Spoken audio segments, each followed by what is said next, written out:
Hi, we are the May Queens podcast. I'm Mary Graves. And I'm Heather. And we are the May Queens. We are having another Film and Flames episode today. And honestly, after watching this movie for the second time, I feel like it's the perfect companion to what we talked about last week with Orphan. Because in Orphan, it's a older person pretending to be a kid. And in today's movie, Knock Knock, it's two women pretending to be underage. So it's just like the perfect companion to the other movie we were just talking about.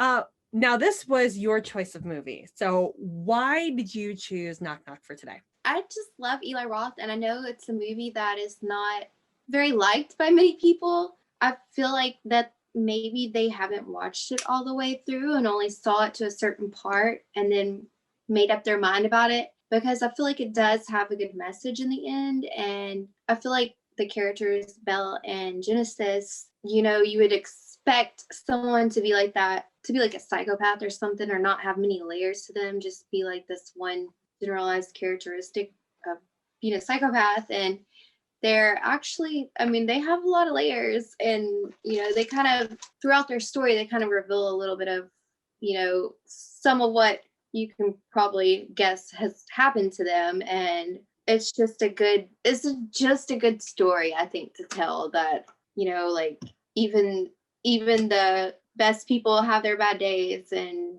just give in. I don't know. No, I can see. Okay, so I watched this twice now. I watched it last year with my Twitter group. We actually watched this, and then we watched Tucker and Dale versus Evil, which, if you watch that movie, that's just lovable from beginning to end. So it was the perfect way to end that night after watching Knock Knock. I did not like Knock Knock the first time I watched it. This second time watching it, I think I liked it better, probably because I could see where they were going and I knew where they were going. I didn't stop it at any point during the movie. The first watch, I did watch it to the end. I think with me, the reason why I'm still not a huge fan of this movie is because of the way it deals with consent and men. And we talk about consent a lot, and it's much more in the conversation. And I don't want to get political on this podcast, but men get forgotten a lot in that conversation. And I feel like there was no consent when Keanu Reeves cheated on his wife. Yeah, he gave in, and he gives that huge free pizza speech at the end. So that he did, he wanted it, he enjoyed it. I mean, the sex scenes when they really get into it are graphic and fun.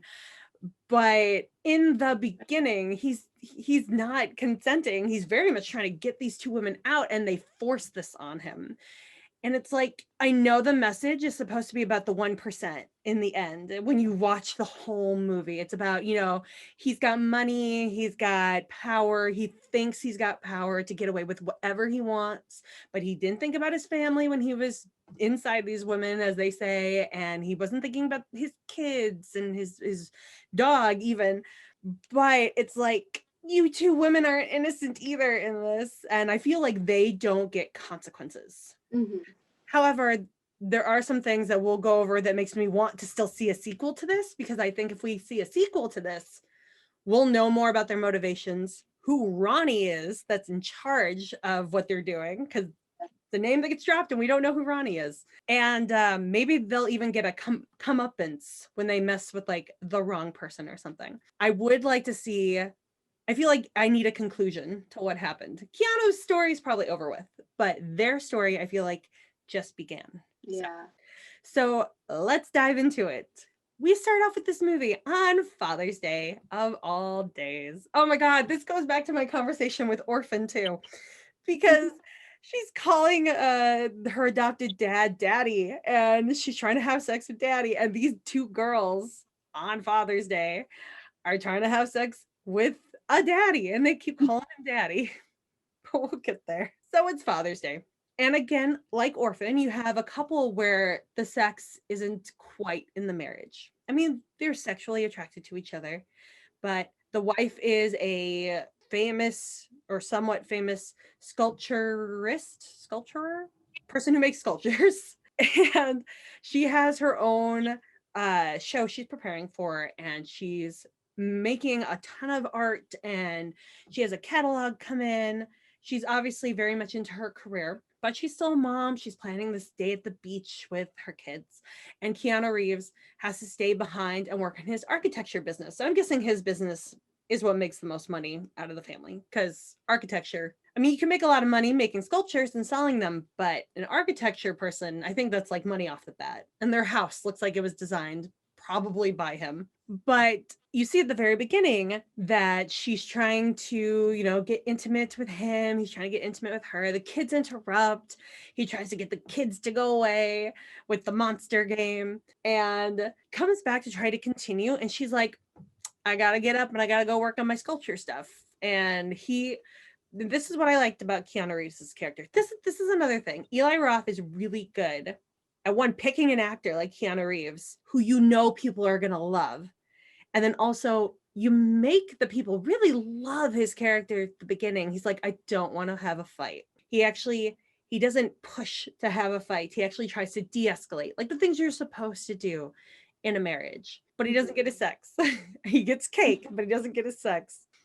So that brings us to, the great family scene. You get Lewis, poor Lewis, who comes into the family to talk to the wife, Karen. Karen, what a perfect name in this day and age to name the wife. And you have him interacting with her about the catalog, the color of the catalog, and doing all the business at the table. And then they prepare, and then they basically leave for the beach day. What do you think about the family at this point? The family, I think they're, nice little family who's, like a great mother, great father, the kids are great. And I think they all have wonderful relationships. You wouldn't think that, that could be messed up, because it just seems so strong, I think. And especially like how you said he tried to de-escalate things, and, he could have thrown a little fit like, I want some, but he didn't. He was just like, it's okay, and so, yeah. So that brings us to the time when Keanu, his name is Evan in the movie. I'm going to go with his name, Evan. Evan is left alone at the house. His family is on a beach weekend, a long weekend. This is brought up a few times throughout the movie. It's Father's Day weekend, which is in June. What is long about this weekend? It's not Memorial Day weekend. It's not Labor Day weekend. There's no extra weekend days. Like, do the 1% just get an extra day for Father's Day? They must. I just thought that was maybe that's a typical vacation weekend for people with money, that they just get to go to a beach house or something for Father's Day. I don't know. I just thought that was funny. The girls, they show up to the door soaking wet. It's raining. And they're like, we went to every house and nobody's home. They're all gone for the long weekend. And all I could think was, what long weekend? I never got a day off extra for Father's Day. So, okay. So they show up at his door, soaking wet, wearing like very short things, which, by the way, the dark-haired girl, played by Lorenza Izzo, Eli Roth's now ex-wife. Mm-hmm.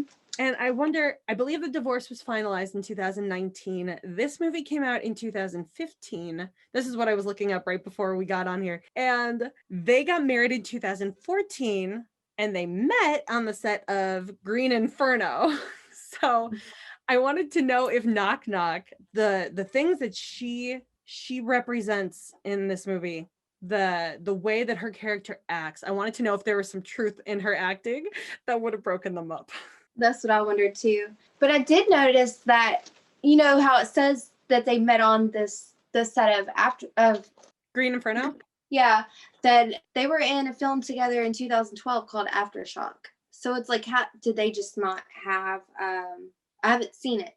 Did they just not have roles who interacted with one another? But to be on, he was starring in it, for him to be, unless I read incorrectly, for him to be on the star of the movie and for her to have not have met him, I just thought was weird. And then they later get back together for the Green Inferno. Then he puts her in this, and he puts her in the house. Was she in the house with a clock in its walls? Yeah, I haven't seen that one or Aftershock either, but I did read that he made that movie, right? And she was in it as a star in that movie. But I think that might have been while they were already split, because I know they were split for a while before the divorce was finalized. Yeah, they were already split when House with a Clock in Its Walls was released. No, Green Inferno. Green Inferno is a movie that a lot of people hate that I loved. I thought I thought that was brilliantly done. I thought there was a great bit of comedy moments in that horrifying movie. Very Eli Roth. I felt like that and Hostel and Cabin Fever went well together. I feel like Knock Knock, maybe he was trying to go for some comedy stuff and it just didn't hit right for me like the other ones did. But when you get past a certain point, I think it feels more like Eli Roth. Like I think once probably once they start doing the game show thing, that felt Eli Roth to me. I liked that. So we'll get there. We'll get to that part soon. But yeah, I wondered if it was how many times they worked together that ended up creating a split between Eli Roth and Lorenza Izzo.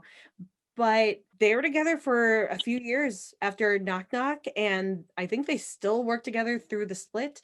He keeps saying that he still loves her, but they can split with love. So it seems like, they just went separate ways. No kids were in the marriage, so I guess that helps for the split. But I don't know. I would love to know what went on because I have a crush on Eli Roth. So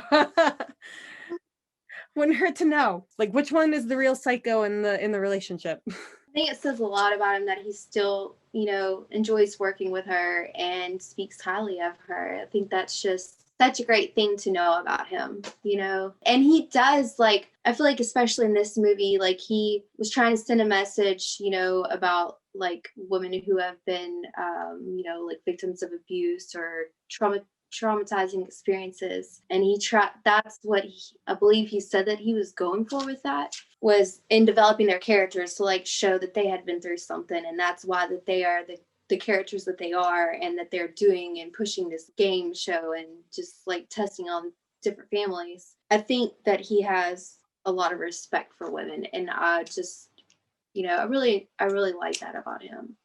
It's a good character trait for sure. I was actually wondering though about the abuse that the women in this movie and Knock Knock have suffered. How much of it is actually true?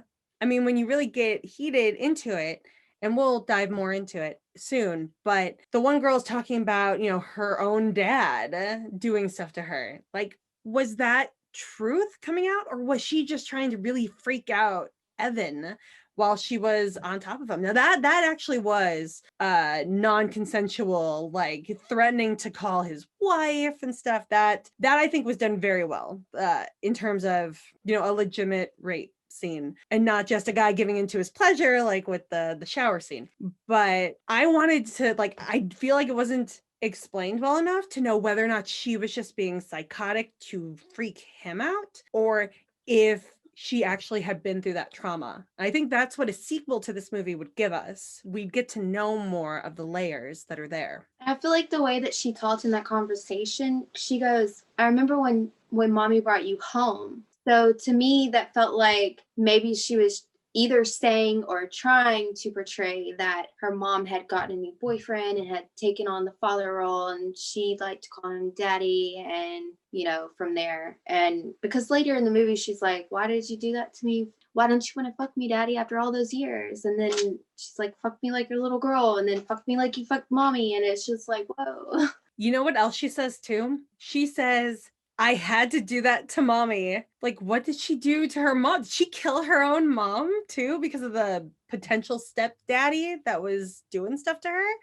That I want to know more about these girls. I want to know more about how they started doing this, because they've done it to more than one guy too. And what is their background? What happened to them in the past? I wonder if when Eli Roth created this, and I couldn't find this, if he had it in mind to have a sequel, but there was so much hate towards this movie that he didn't get a chance to make one. So I gotta do some more deep diving on that. But let's rewind it back a little bit to how these girls even get in his house in the first place, which I get it. They're beautiful women. He's obviously horny, and it's Father's Day. And they're supposedly helpless. They say they've been to all the other houses looking for somebody to let them in. And he's like, you know what? I'm going to be a good guy. I'm going to let you in. I'm going to help you dry your clothes, give you these really soft looking robes. I really want one of those robes.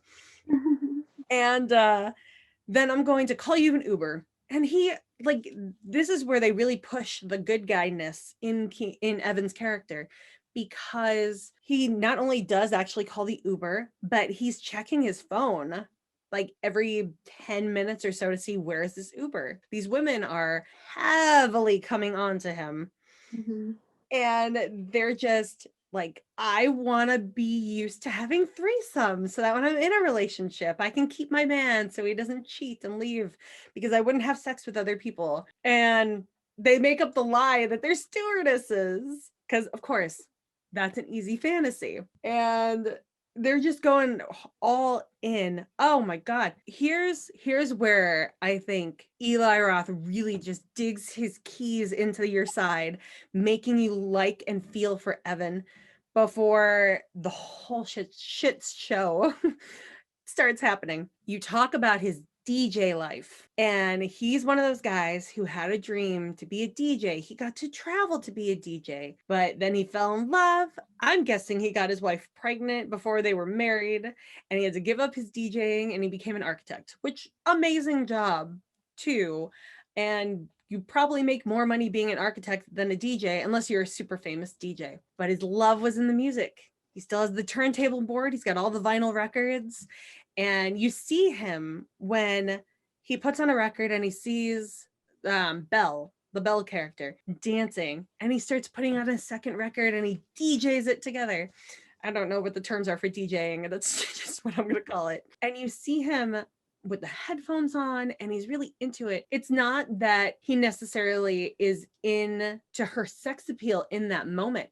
He's into being the guy that's making her be sexy. And he's a guy who lost his dreams to become a family man. And I, as people with dreams, I know I feel very deeply for Evan at this point. And knowing what was coming next on the second watch, I just felt like even worse for him until we get towards the end. And I remembered the pizza speech that's coming up. Mm-hmm. But yeah. What did you think? Like, what were your thoughts when you saw these girls doing what they were doing before everything went down? I was just like, okay, like, in the beginning, they go to have the cake for Father's Day, right? Okay.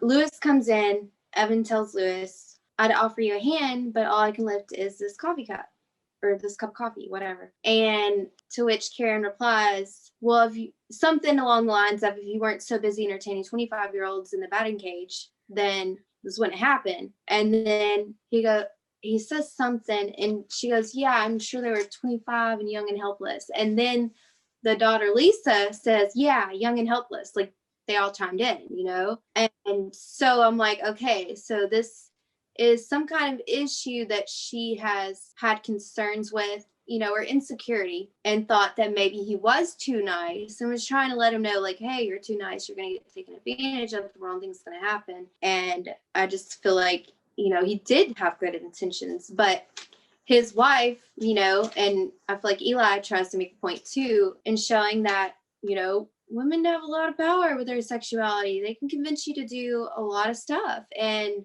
even the strongest person can fall victim to it. So I just knew something bad was going to happen. I was just like, I knew something was going to happen. I didn't know what was going to happen. I didn't think he'd give in, and like, I do feel bad for him because he had to give up his dreams. But like, I mean, I did too when I, had gotten married and had kids. Like, I had to do the same thing. And I think he does a good job of not resenting his family for it, so you do feel sorry for him. But at the same point, it kind of feels like a coming of age, which sucks. Like, at some point, you feel like you do have to give up on your dreams to have your family. And, you want it to be to where you can have both. You want to have your dreams and your family, but that's just not the way that life always works, especially when you're a dreamer and don't want a day-to-day office job, that's boring to you, so it was a shitty experience. I can imagine to watch. It was. Yeah. And you bring up the batting cages thing. I think that was another thing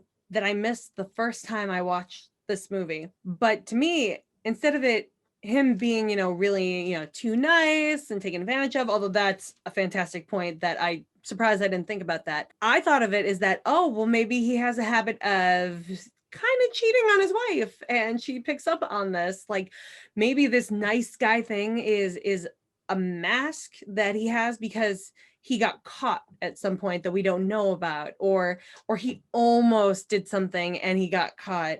And so he tries to pile on the niceness because he doesn't want to be a cheating douchebag. He doesn't want that to be his legacy. And that, again, it connected to Orphan to me too, because that guy definitely cheated on his wife like 10 years before the events in the movie Orphan, which I forgot to touch on in our last episode too, where she had the issue with the alcoholism after he had cheated on her. And that led to all the crap that happened with Esther when they adopted her.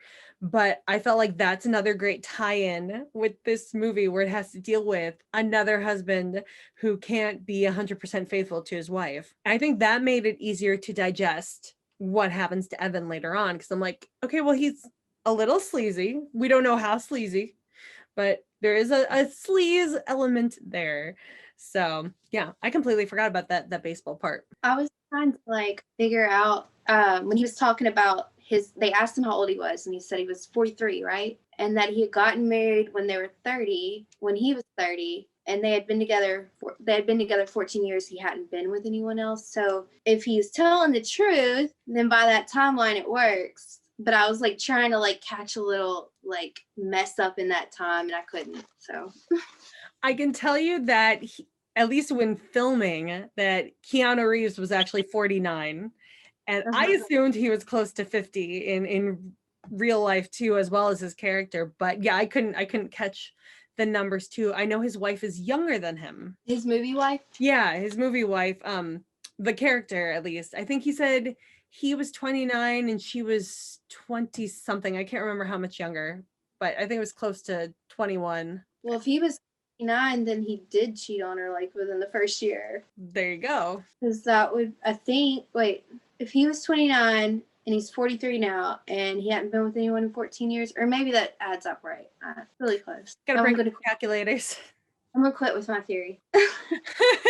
But no, I think you're right that he was lying about his age. I don't think he was lying about not being with another woman in that entire time, which means your theory about him being really gullible with flirty women, probably more accurate than my thought that maybe he did cheat previously, because I'd like to think he didn't lie about that. But I think he was lying about his age to impress those girls, because he definitely comes off as an older man. Like he's got a lot of stuff. And yeah, if you have the right career or the right connections, you can have tons of money and a fancy house and stuff. But it's like an old Hollywood Hills type area. I feel like that's older money has houses out there. So part of me really thinks that he was just fudging the numbers a little bit to impress the younger ladies. Mm-hmm.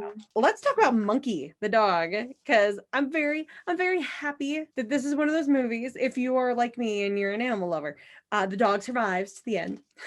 So don't be worried about that. There's like websites for this kind of stuff too now. I cannot remember what the website's called, but it's like something about, did this happen in the movie? And they have like a huge list. You could plug it in. Like, is there a dog in this movie? Does the dog die in this movie? Does a woman get raped in a movie? Does a cat get whatever in a movie? Like everything. Like if you're triggered by stuff, you could just go to this website, plug in the things you don't want to see, and know which movies to avoid. So, or, I think it tells you when it happens, so you know which parts to skip over too. Oh, that's really cool. Yeah. But I wish I could remember. Yeah, if I can remember what the website is, I'll post it in the YouTube description. So if other people want to use it, feel free. I'll still watch movies even if animals die in it at least once, but I'm not big to revisit those movies if they do. I saw the movie One Bedroom, or 1BR, that came out I think last week is when I watched it. And a cat definitely gets baked in that movie in an oven. It's a great movie though, but that scene sucks. Whew. Okay, so the dog is basically locked away the entire movie. So that's one saving grace right there, definitely. So we are at the point where the girls have disappeared and Evan is waiting for them to come and get their Uber. They're in the robes, their clothes are dry, and they are fooling around in the shower. You can hear them giggling. See, this is where it's like, you know, they're walking the line where he says no and he doesn't want it, whatever. But he couldn't have not known by the sounds of what was going on. It's like you don't want to say, it's again that whole blaming the victim thing, because he's the victim in this, but he did kind of make himself the victim too. Oh, it's such a bad line to be walking on. But he goes in there, he's like, I'm not looking, I've got your clothes, and there they are, naked. And then we have the scene where they're both going down on them, and then they're in the showers and doing their thing, and the Uber driver eventually gives up and leaves. So I don't really have much to say about this. It's your typical like threesome movie sex scene, I guess. So, I mean, I think it would be weird if you're the director and you put your wife in a scene like this. So I don't know how that happens, but there it is. And then, do you have anything to say about the sex scene before we move on? It was rather steamy. Literally, because of the steam from the shower. It was intense. It was. The first time I watched it, I was like, what the fuck? Like, what the hell? Like, I've watched it multiple times though, but each time I've become less like desensitized by the scene, you know, like it's not as shocking. But the original watch, I was just like, what? I could not believe it. I was like, what is he doing? But anyway. So then we move on to the next morning. And I mean, you see the girls, like, they kind of wake up in the middle of the night and they give each other a knowing look, like, we got him. And then all hell starts breaking loose. And at first, it's not that bad. They're making a mess in the kitchen. They're acting like children, which is very smart because they're pretending to be underage at that point. But they're acting like children and they're tossing around food. Belle is eating her breakfast out of the dog's bowl, which I thought that was a weird touch, but okay. And then they're acting like they're never leaving. And you know that Evan is in a lot of trouble because his family's going to be back in like a day, like 2 days maybe. I don't know how long this weekend is, however many days from that point on. They're sitting at the table. They're like, well, we haven't been home in 10 years, 7 years or whatever. And he's trying to get them to go home, to get out, to put on your clothes and get the hell out. And it just keeps building up the insanity. Like, I'm trying to remember every single thing they did because it just kept getting crazier. Hot, and they vandalized the art. That's right. Yeah, I forgot that when I first saw him break out the pipe before the girls even showed up, I couldn't remember what he was smoking, but they do talk about the weed. That's the other thing too. He was under the influence of a drug when all this went down. So that's a whole nother issue of consent right there. It's like his inhibitions were already lowered because he was on drugs. So it's hard not to feel sorry for him in what's going on, even if they are trying to teach him and people like him a lesson. I can't help but feel bad for his character. Again, until the pizza speech at the end. But I guess it makes sense. If you're high, you're going to want pizza. So True. My actual note was he has a lot of sex with them. I said he fucks them in the shower, in bed, against the wall, in bed again. He falls in his sleepover. Oh man. See, that was his other mistake.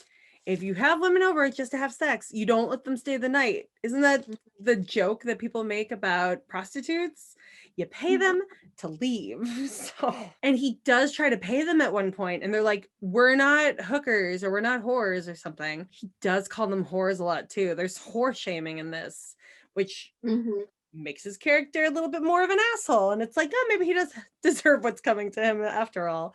Just little digs that are in this that like you sympathize with this character, and then you realize, well, maybe there's something wrong with the viewer if you're sympathizing with this character. Ooh, maybe that's another thing Eli Roth was going for. That's you're sympathizing with the 1%er, and he's not perfect. He's not this good guy facade he puts on. And these two women, yeah, they're not great people either. but they are taking this mask off, and it's like, oh, you can be hypnotized by the flashiness of the house and the facade, but he's just a dumbass person, just like most human beings are. So I don't know. This movie definitely has a lot of layers to it that maybe people who didn't give it a chance should rewatch it, and then they can peel it back. It's like Shrek. It's an onion. Oh yeah, she literally says, "We are not fucking whores."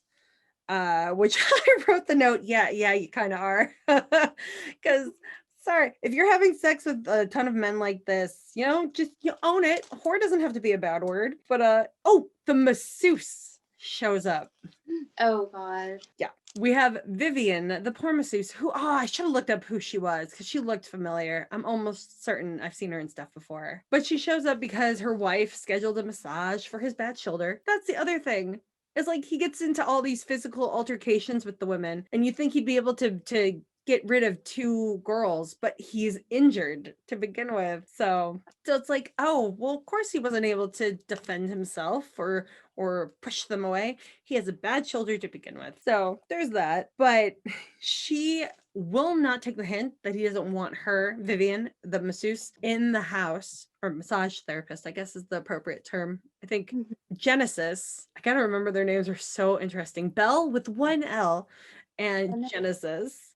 She shows up to the door and she's like, he doesn't want you here right now. And I thought, oh my God, this bitch. I wanted to pop her.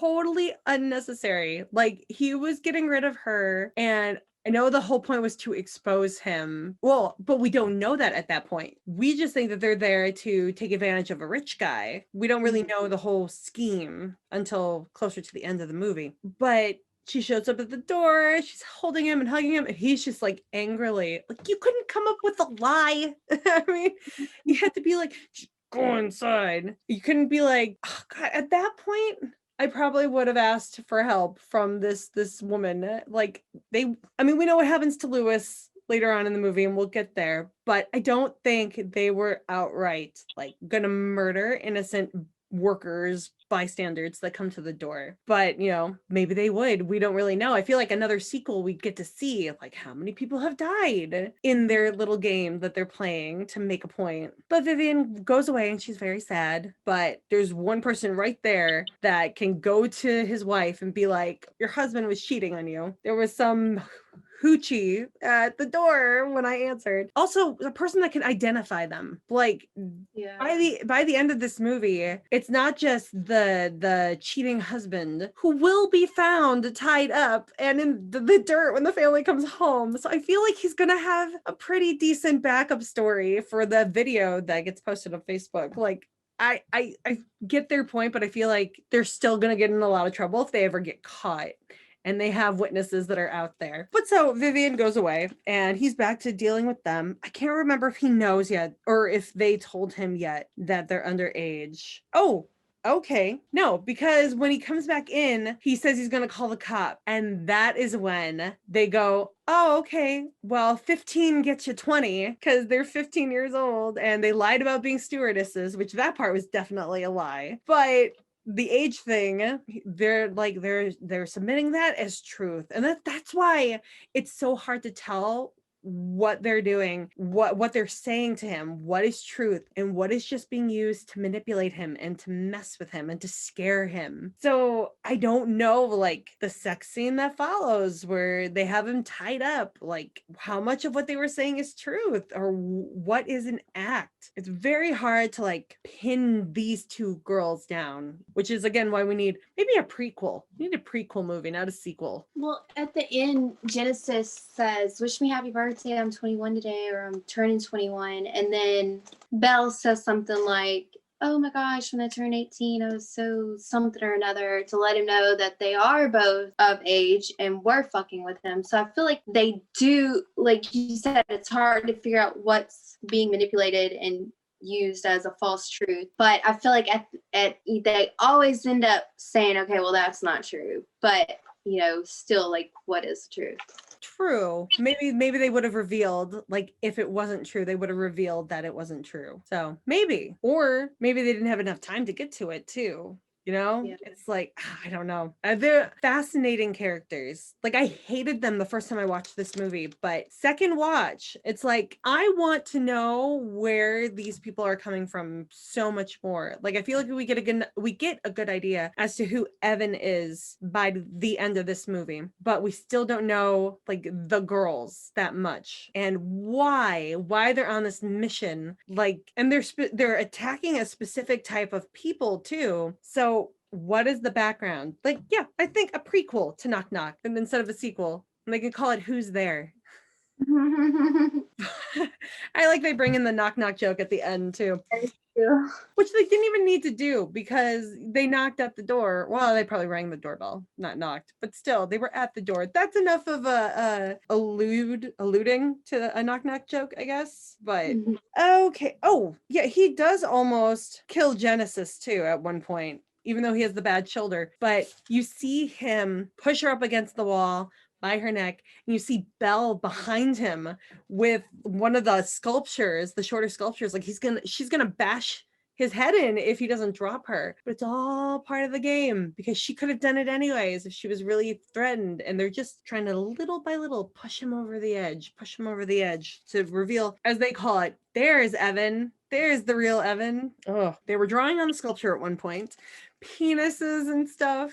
And I get why they were doing this to throw him over the edge, but I still feel like that's kind of rude. I don't think Karen deserved any of that. Don't destroy her means of making money, because when she divorces this guy's ass, she's gonna need those sculptures to, well, I mean, she'll take him for probably half of what he's worth, but she's still gonna need, to live the lifestyle she wants to live. She's gonna need to make her own money probably. So don't destroy what she worked on. He does drive them to a random house, which they say is their house, and they walk to a playground, which, by the way, great way to make us think that they are kids. They get dropped off at a playground. The house just happens to be across from it, that they're walking through the playground. I wonder if maybe that playground is where they were scoping out 1% daddies to take advantage of. Maybe so. That's a good theory. Maybe they're, like, I'm just adding this in my head. There's no reason to think this, but maybe they're also like babysitters for some of these people. I feel like if you are used to being in the playground and you're an adult, whether you're a woman or not, I feel like an adult without kids at the playground, kind of weird. But if you're used to being around the playground, maybe you're around other people's kids because you're watching them. So I'm trying to build a backstory here for these two. I want to know more. So they get back to his house. That's when they knock him out and they tie him up. And that's when the infamous sex scene being filmed happens, where she barks like a dog, where she howls. Very good howl, by the way. I know, it was very convincing. And then she's wearing his daughter's school uniform and panties. So creepy. But you know what? Knowing more about their game of making him, pointing out his flaws. And it makes me think that that is just another way that they're making their point. It's not that they're trying to be creepy, sexy or something, go on that guys who like girls who wear school uniforms fantasy. It's the point that he did not think about his family at all when he was screwing them the first time, which they do say eventually towards the end of the movie. But I think that was just another way to kind of dig that point in. Oh, I'm wearing your kid's uniform. Why do you care that I'm wearing your kid's uniform right now? You didn't care that you had kids to begin with, like a day ago. Looking back, like again, watching this the second time, that hits a little bit harder than it did the first time through. They have the film and Genesis goes to make food while Belle is on top of Evan. She's like, you want dinner or you want lunch or whatever? She goes down the hallway. Evan breaks free, smacks the crap out of Belle, who's making more dog noises as she falls to the ground too, which I thought that was hilarious. And then he almost gets Genesis again with the throat against the wall. I'm sorry, but if you want to survive this horror movie, you got to be a little more brutal than that. I mean, they're just really dicking with your life at this point. You got the sculptures around the house. Why aren't you using the sculptures on her? But Genesis just goes in with the fork. And that scene just makes me cringe. Oh, that hurts. I mean, he's like, my scar, my scar. She twists it too. Ugh. But you got to give it up for resourceful women, I guess, too, because there's no good guys in this movie at all. But I think at one point you stop rooting for Evan. I'm not sure this is that point yet. But when you do start understanding the girls a little bit more, you don't really root for them either. You're just like, ow, that hurts. But Evan probably had it coming. You just maybe wish it was somebody else on the other end giving out the knife stabbing or the fork stabbing. But that leads us to, I believe it leads us to the game, 1% land. I think this is where the message really starts coming in, is when they start playing the Family Feud game and they call it 1% land. So obviously they're targeting people who are 1%ers, who have more than they have and are not perfect, even though they try to play themselves off like they are. Now, what started them doing this mission of theirs? No idea. Do they take it too far? Yeah. Because at this point, we do end up having an innocent life lost. And that is Lewis. Because while they have Evan tied up and they're asking him these questions about like pedophilia, and I like this part just seemed wrong to me too, because he wasn't a pedophile. He thought they were of age, and they were of age too, but they're making out like all 1%ers are pedophiles, and that's just not, I hope that's not reality. I know some 1%ers. I'm definitely not, but I've known 1%ers in my life. I don't think they've diddled kids. So like, I get their message, but it's totally off base too. It's being aimed at the wrong people. But poor Lewis shows up to collect his Karen's sculpture for the show, and he ends up like discovering that Evan's tied up and that these girls are completely taking advantage of him and not necessarily robbing him, but they're doing something. He has no idea what's going on. It's just not good. They got his inhaler and they're playing keep away. And while he needs his inhaler, he trips, falls, and smashes his head open. Mm-hmm. And of course, they're not going to call the ambulance because they're already committing crimes themselves. And they paper mache him. All I can think is, this is the weirdest way to hide a body. I mean, there's got to be tons of rugs in that house. Why not just roll them up in a rug? Yeah. But then we discover that there's a person named Ronnie, because they put Lewis's body in a van. I think it was Lewis's van too. And they're like, oh, Ronnie's going to have a field day with this. Yeah, but Ronnie knows how to make things disappear. Who do you think Ronnie is? So, whoever they're in cahoots with, I'm not sure.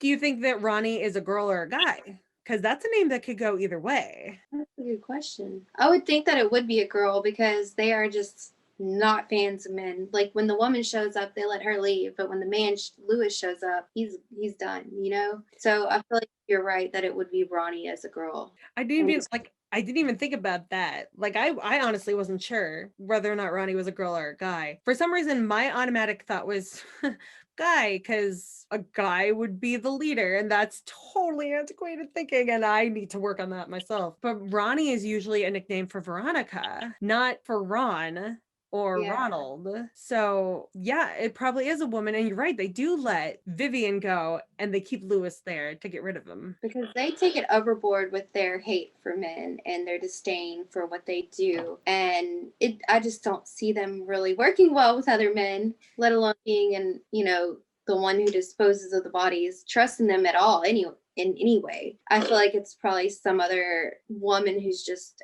as traumatized or fucked up as they are, and she likes to make it disappear.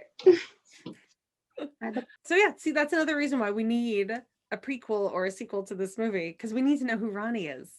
Like I 100%, like when I first watched this, I thought we were going to find out who Ronnie was.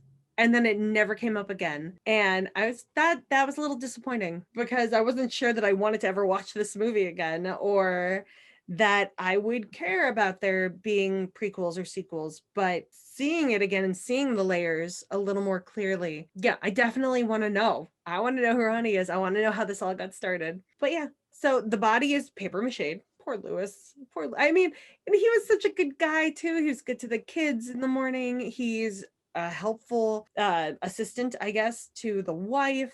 So he's got the connections to the wife probably more than to Evan. He didn't even realize that Genesis wasn't his niece until later on in the discussion. He's like, come to think of it, I don't think Evan has any nieces. I'm like, how did you not know that beforehand? But it's because he knows the wife more. He's more with what the wife is doing. In fact, I wonder if his character was gay too, because they try to hit on him. And He's like the wrong fucking tree. yeah, he tries to, act like he's a tough guy from the Bronx, and he ends up dying. And I felt really bad for his character, and it made me hate those girls even more.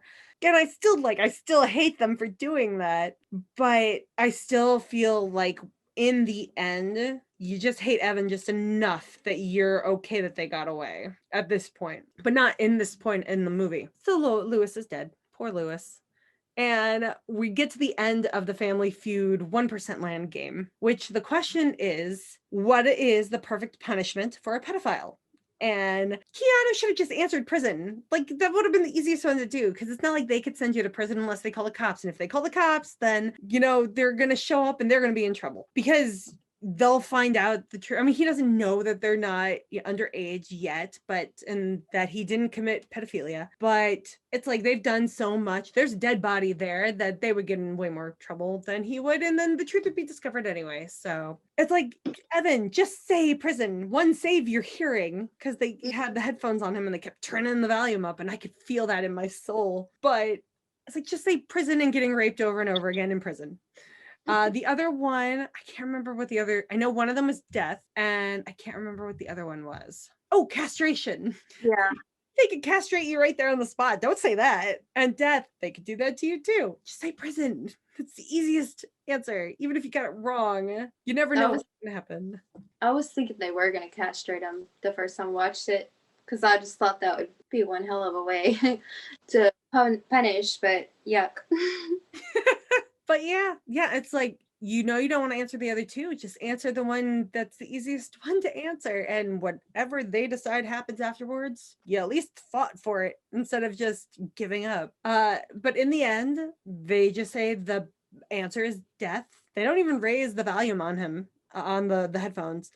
They just are like, we're going to kill you by dawn. And there's a little bit of time in between then and dawn where they discover the gun, which I don't like. I know he was trying to get closer to where the gun was hidden and knock the thing down so that he could have the gun, but his hands still wouldn't be free, and they would have heard the pottery break. So I don't know. Like, the gun didn't really add anything to the storyline for me. I guess they felt safer untying him and getting him out of the chair so they could just tie him back up again. That, I guess that helps having the gun. But they could have just, put another fork in his shoulder too and twisted it, and it would have been fine. So they get him into the size of a coffin hole. What was going through your head when they were doing this? I didn't know what they were going to do. I thought maybe they'd bury him and then like crush his head. I didn't really know, because at first I thought they were going to do castration, and they didn't. So I was just like, I was still kind of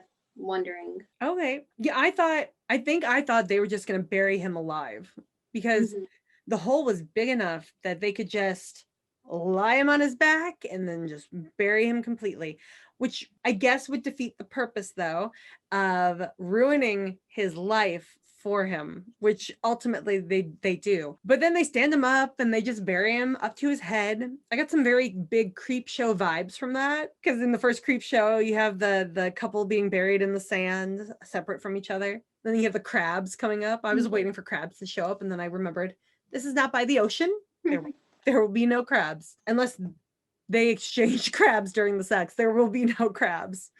But they do have that heavy stone thing that they're hanging on to, like they were going to bash his head in. And I guess that was just another fear. Oh, and then they give him the fake lifeline where they allow him to call the wife to confess everything he had done with them. And instead he says, call the cops. And she hadn't even answered the phone, and they hung up before the voicemail even kicked in. So very clever, because it's like, he didn't learn the lesson they were trying to teach him the entire time. Granted, they still are technically murderers, if not manslaughterers at this point, and are psychotic. I don't know. I feel like at that point, to save my own ass, knowing my family was far, far away at a beach anyway, they wouldn't be able to save me at that point. I probably would have confessed. What would you have done? I would just confess. I mean, like at that point, what more can you do? Like why do you want to make it a more twisted story? Like it's already fucked up enough. Like you don't need to add details to try and have to remember. Like just tell the truth. I mean, he literally just like sealed his fate. They gave him one last chance and he blew it. Then they post the video of him all tied up and having sex. And I completely forgot that they cut out the beginning where they're kind of like threatening him that they're going to FaceTime his wife while he's tied up and they're doing it and stuff. And she didn't start filming at that point. She started filming afterwards when they were already having the sex. Although the video ends at some point after he knocks her off of him. So it's like, are people going to watch to the end? They should watch to the end of this horrible video to know that he was tied up by force. That, and he could fast forward it himself for his wife and be like, see, I was forced into this. And when they say I had sex with them, this is the sex they were talking about, not that shower sex that I'm never going to tell you about. So it's like their plan was great, but there's still ways in which it could unravel for them. And then they still have 2 living witnesses that could point them out. Although the one witness was there before that film was taken. So, so many loose ends by the end of this movie that I just want connected. But they post the video. I loved reading the comments of the people that came to watch the video, like, my kids are on here and unfriended. Or is this a joke? Like your typical commenter stuff that you would see. Just very accurate. And then he somehow gets his hand free and he likes the video accidentally instead of deletes it. Oh my god. And he just starts freaking out and screaming. And the girls leave. And I love this music cue. I think it's an overused song, but it works so well for the end of this movie. Pixies, Where Is My Mind? And you see all the damage they did to his house, the stuff they wrote on the family pictures and the paintings and the sculptures, and steal the dog. I'm a little upset they stole the dog though. What do you think about that? Like they could have at least left that behind for the kids. Like so they at least have their dog, Monkey. Like that was just wrong. Yeah, I totally agree. I'm like, what? Like you punish the dad, I get that, and you're trying to upset the wife to show her like you already did enough to do that. Why are you now? You're not just showing them things, you're literally punishing these kids and the wife by stealing the dog. Like, don't. Plus 1%ers, guess what? They tag their dogs. So they're gonna get on the phone to any vet anywhere that these girls could take this dog if they ever need to take the dog to the vet and be like, if this dog comes in, scan it for a chip, make sure it's actually this person's dog. Like you just took a huge piece of evidence that's going to get you caught. Like, and John Wick's dog, it's John Wick's dog. John Wick will kill you for that dog. Maybe not and the kids in the family, but he will kill you for that dog. So do the pentakill. And then the best, like my dad actually caught the ending of this with me last night, and I was waiting for this line because I thought it was hilarious. When the family shows up and sees everything that happened to the house, and the son goes, "Daddy had a party."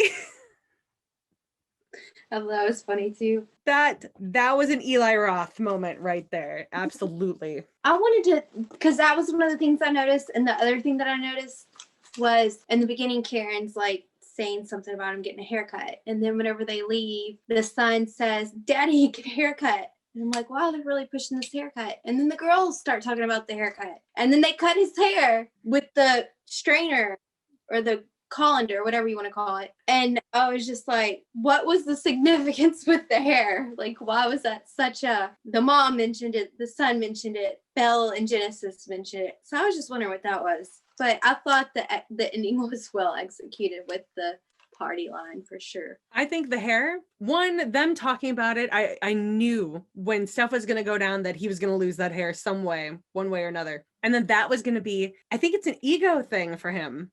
Like the rock star DJ thing, it all goes together. Like his hair is his status symbol, and that the girls cutting it is like, what is that biblical story? Samson and Delilah. Samson was really strong, and then Delilah cuts his hair off and he loses all his power. So in the end, these girls are taking away his power and they cut off his hair, which is just another form of his power that they're taking away.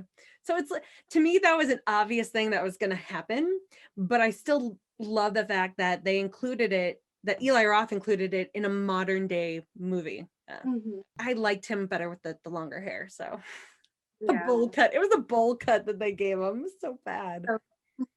So any other final thoughts? Because we are at the end of this movie. I don't think I had any others. I just had like little fun facts. Ooh, bring it on. Like, I thought it was ironic that the daughter says, and then, you know, whenever Lewis is like, oh, we're having a super secret Father's Day party, and then she's like, don't forget to post the pictures on Instagram, or the super secret party pictures on Instagram, and then it gets posted on Facebook. And which that wasn't a fact, that was just something I noticed. But Eli Roth said that they had to, or no, Keanu Reeves said that they had to reshoot his pizza scene. Like the first time he did it, he just wasn't feeling it, he wasn't into it.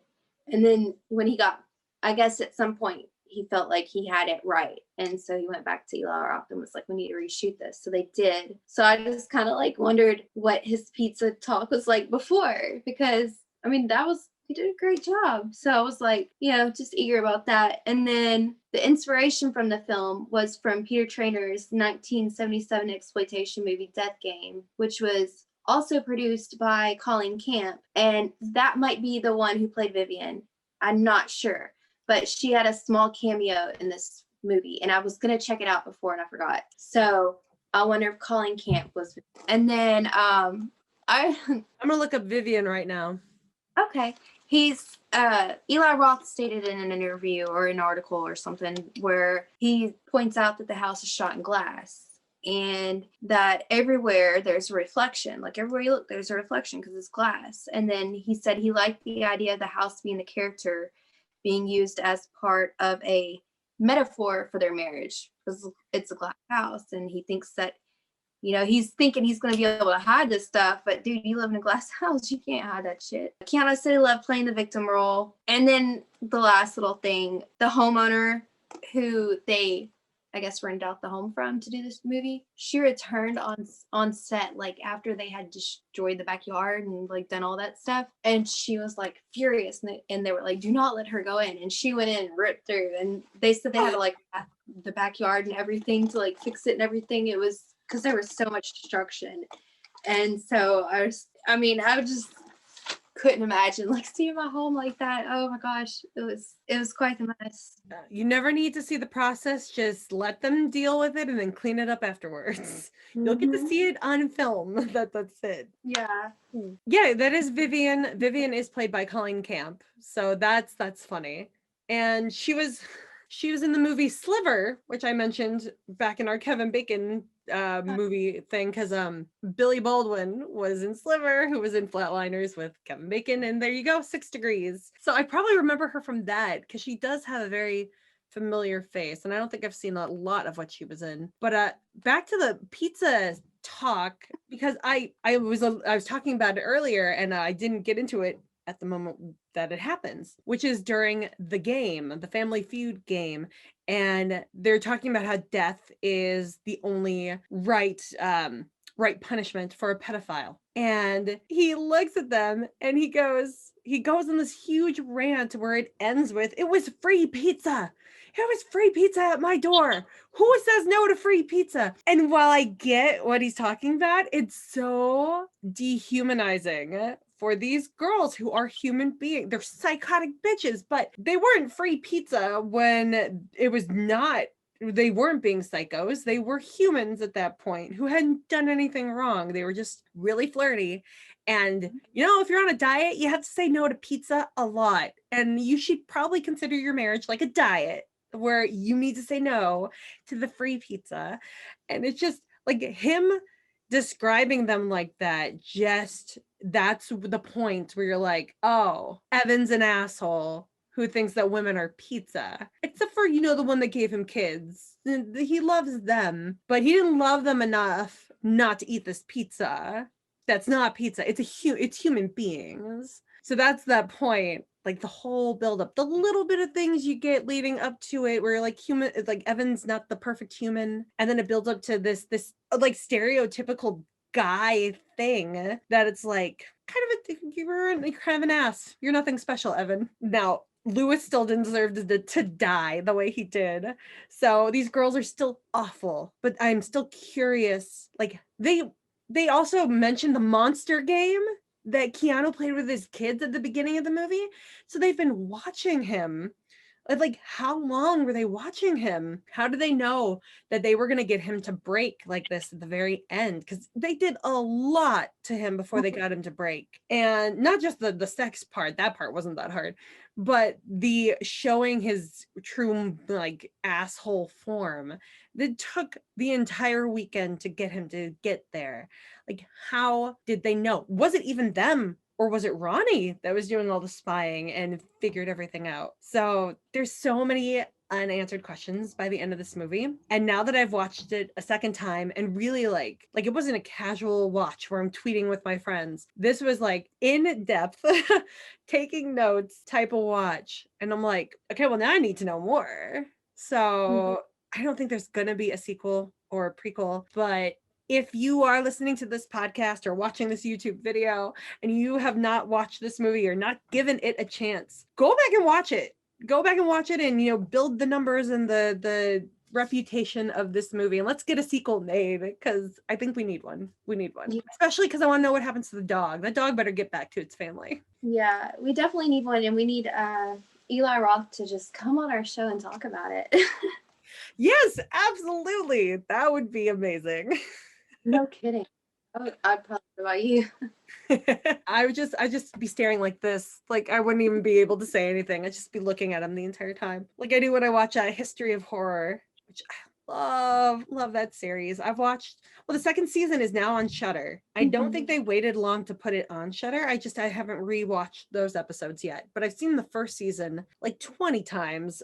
Every episode at this point. It's just so good. All right. Well, that brings us to the end of today's podcast. What do you have coming up for the week? I don't have anything planned. I was going to take this week easy. Yeah, how did last week go? You had like a ton of interviews. I had to cancel one on Tuesday, but I did 3 after that. So I did 4 shows altogether, our show, and then the 3 others. And now I just have to later or tomorrow I need to just edit them and get them put up. So I guess I'll just have to put one out every day or every other day because I don't have a schedule on it. I just post it when I want.